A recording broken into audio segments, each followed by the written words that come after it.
ওম নমো ভগবতে বাসুদেবায়। জয় শ্রীকৃষ্ণ। শ্রীমদ্ ভাগবত গীতা সনাতন ধর্মের অন্যতম প্রধান ধর্মগ্রন্থ। গীতা মূলত মহাভারতের একটি অংশ। সনাতন ধর্মাবলম্বীরা গীতাকে ভগবানের মুখনিসৃত বাণী মনে করেন। মানব ধর্ম, দর্শন ও সাহিত্যের ইতিহাসে গীতা এক বিশেষ স্থানের অধিকারী। গীতার কথক শ্রীকৃষ্ণকে হিন্দুরা ভগবান রূপে পূজা করেন।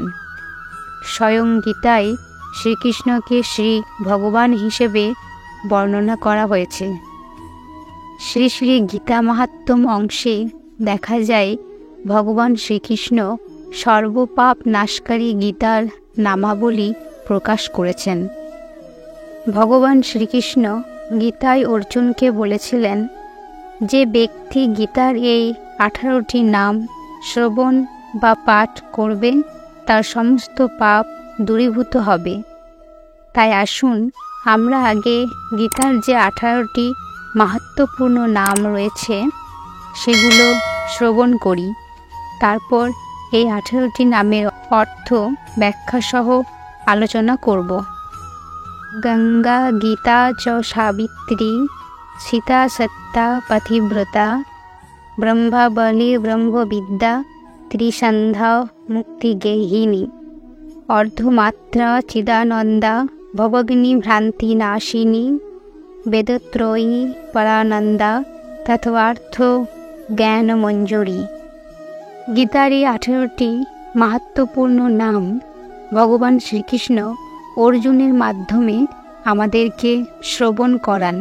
তিনি বলেছেন, যে ব্যক্তি নিজের মনকে স্থির রেখে এবং একাগ্র চিত্তে গীতার এই 18টি নাম প্রতিদিন জপ করবেন, তিনি পরমেশ্বর ভগবানের পরম পদ প্রাপ্ত হবেন। এই 18টি নাম হচ্ছে আমাদের মুক্তির উপায়। তাই আমরা অবশ্যই আমাদের মনটাকে স্থির করে একাগ্র চিত্তে প্রতিদিন এই 18টি নাম আমরা সবাই যেন পাঠ করার চেষ্টা করি।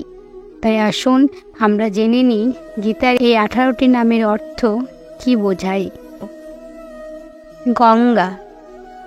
গঙ্গা স্নান যেমন মানুষকে পবিত্র করে, তেমনি গীতাও আমাদের মনকে পবিত্র করে বলে গঙ্গা গীতার অপর একটি নাম। গীতা। গীতার পুনর নাম ভাগবত গীতা, যার অর্থ ভগবানের গান।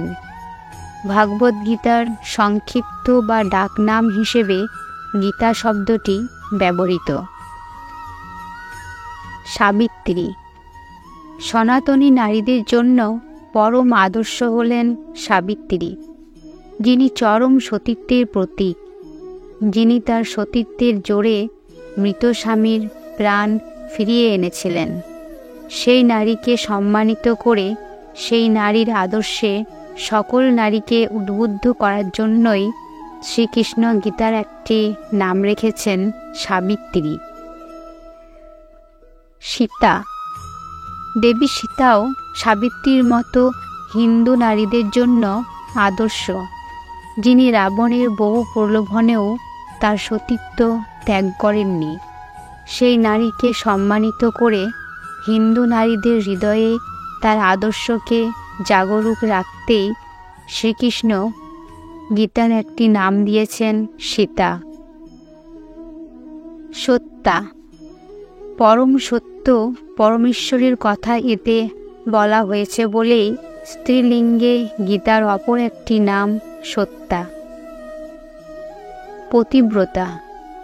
শ্রীকৃষ্ণ হলেন জগতের পিতা। আর গীতার মাহাত্ম্যে শ্রীকৃষ্ণ এটাও বলেছেন যে গীতাই আমার হৃদয়।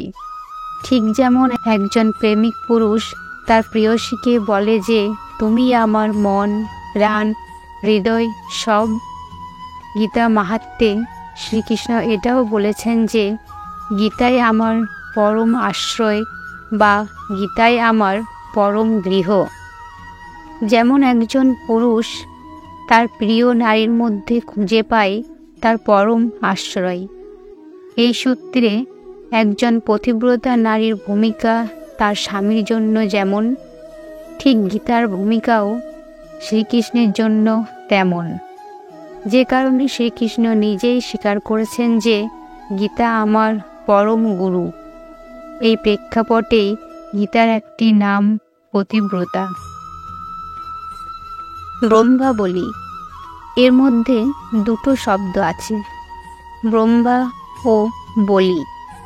ব্রহ্মা হলেন ঈশ্বরের সৃষ্টিকারী রূপের নাম, আর বলি শব্দের অর্থ হল শক্তিমান, যা বল থেকে উদ্ভূত।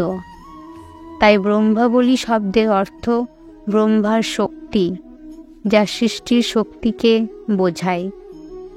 যে কারণে শ্রীকৃষ্ণ গীতা মাহাত্ম্যেই বলেছেন, গীতার জ্ঞান আশ্রয় করিয়াই আমি ত্রিভুবন পালন করি, আর পালন করার পূর্বে তাকে সৃষ্টি করতে হয়।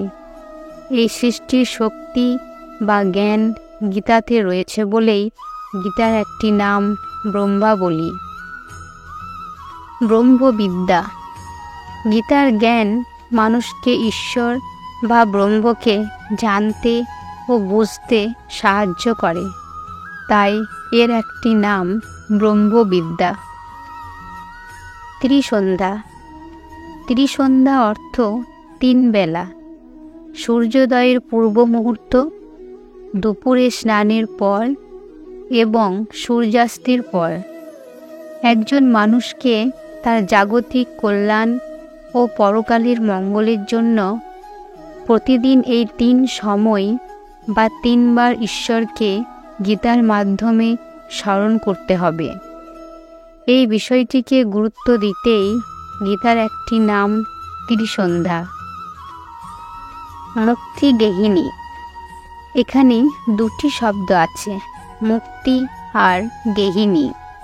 মুক্তি মানে আমরা সবাই জানি, গেহিনী শব্দটি গৃহিণী শব্দের অনুরূপ, আর গৃহিণী মানে যাকে গ্রহণ করা হয়, যার অন্য অর্থ হল স্ত্রী। এভাবে মুক্তিগেহিনী মানে মুক্তিদাতা নয়, মুক্তি গ্রহীতা। যদিও ঈশ্বরের কাছে আমরা জন্মান্তর সহ বিভিন্ন সমস্যা থেকে মুক্তি চাই এবং ঈশ্বরকে মনে করি মুক্তিদাতা, কিন্তু আমরা মুক্তি পাবো কি না সেটা নির্ভর করে আমাদের নিজেদের কর্মের উপর।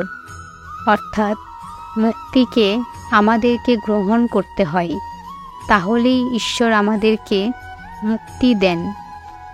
মানুষ যদি মুক্তি পাওয়ার মতো কর্ম না করে, ঈশ্বর প্রকৃতির নিয়মের বিরুদ্ধে গিয়ে কাউকে মুক্তি দেন না। গীতাকে গ্রহণ করলেই কেবল মানুষ এই মুক্তি পেতে পারে। তাই গীতার এক নাম মুক্তিগেহিনী। অর্ধমাত্রা, যদিও গীতার জ্ঞান সম্পূর্ণ, কিন্তু শুধুমাত্র গীতা পড়ে কোনো মানুষ সনাতন ধর্মের সমস্ত কিছু বুঝে উঠতে পারবে না, যেহেতু গীতা হলো সমস্ত শাস্ত্রের সারমর্ম।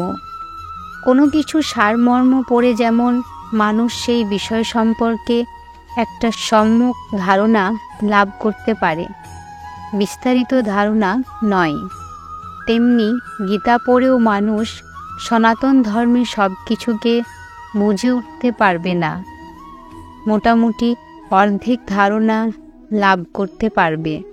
কিন্তু সনাতন ধর্মের সকল তত্ত্বকে বুঝতে হলে গীতায় দেওয়া ইঙ্গিতগুলোকে ধরে সনাতন ধর্মীয় অন্যান্য গ্রন্থগুলোও পড়তে হবে এবং কিছু বিষয় বুঝতে এবং অভ্যেস করতে তত্ত্বদর্শী গুরুরও শরণ নিতে হবে। কিন্তু যেহেতু কেউ শুধুমাত্র গীতা পড়েই সনাতন ধর্মের অর্ধেক তত্ত্ব বুঝে যেতে পারে, এই জন্যই গীতাকে অর্ধমাত্রা বলা হয়েছে। যেহেতু গীতা পড়েই সনাতন ধর্মের অর্ধেক জ্ঞান লাভ করা সম্ভব হয়, বাকি অর্ধেক হয় সনাতন ধর্মীয় অন্যান্য শাস্ত্র পড়ে এবং তত্ত্বদর্শী গুরুর সেবা করে তার কাছ থেকে জ্ঞান লাভ করে। চিদানন্দা হৃদয়, মন বা চিত্তের আনন্দদায়িনী বলে স্ত্রীলিঙ্গে গীতার একটি নাম চিদানন্দা। ভবগ্নি, ভব অর্থ ইহলোকের সংসার বা মায়ার জগৎ, আর অগ্ন অর্থ হত্যা বা ধ্বংস করা। ভব যোগ অগ্ন যোগ দীর্ঘই সমান ভবগ্নি। সুতরাং ভবগ্নি শব্দের অর্থ জগতের মায়াকে বিনাশকারী।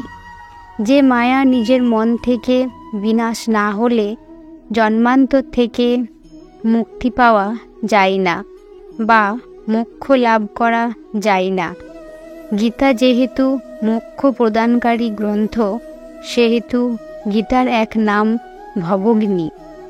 ভ্রান্তি নাশিনী, একজন ভ্রান্ত পথিক কখনো তার সঠিক লক্ষ্যে পৌঁছতে পারে না, কিন্তু জীবন যেহেতু আত্মার ভ্রমণ এবং আত্মার লক্ষ্য হল এই জন্মান্তর থেকে মুক্তি পেয়ে মোক্ষ লাভ করা, তাই জীবাত্মার ভ্রান্তিকে নাশ করে তাকে সঠিক পথে চলতে এবং তার নির্দিষ্ট লক্ষ্যে পৌঁছতে সাহায্য করে বলেই গীতার একটি নাম ভ্রান্তি নাশিনী। বেদত্রয়ী, বেদ তিনটি, যথা ঋক্, সাম ও যজুঃ। এই তিন বেদের সার গীতার মধ্যে উপস্থিত বলেই গীতার একটি নাম বেদত্রয়ী। পরানন্দা, গীতা পাঠে শুধু নিজেই নয়, যে শ্রবণ করে তাকেও আনন্দ দেয়, এজন্যই গীতার একটি নাম পরানন্দা। তত্ত্বার্থ, গীতা হল সকল শাস্ত্রের সার বা তত্ত্ব, তাই গীতার একটি নাম তত্ত্বার্থ। জ্ঞান মঞ্জুরি, গীতার প্রতিটা তত্ত্ব জ্ঞানে ভরপুর, এই জন্য গীতার একটি নাম জ্ঞান মঞ্জুরি। তো বন্ধুরা, আজ আমরা জানলাম গীতার 18টি নামের অর্থ কী। প্রতিদিন গীতার 18টি নাম পাঠ করলে সমস্ত পাপ দূরীভূত হয়, আধ্যাত্মিক শান্তি লাভ হয়। তাই সকলে প্রতিদিন গীতার এই 18টি নাম পাঠ করুন এবং আধ্যাত্মিক শান্তি লাভ করুন। শ্রী রাধা গোবিন্দের কৃপায় সকলে ভালো থাকবেন, সুস্থ থাকবেন। জয় শ্রীকৃষ্ণ। রাধে রাধে।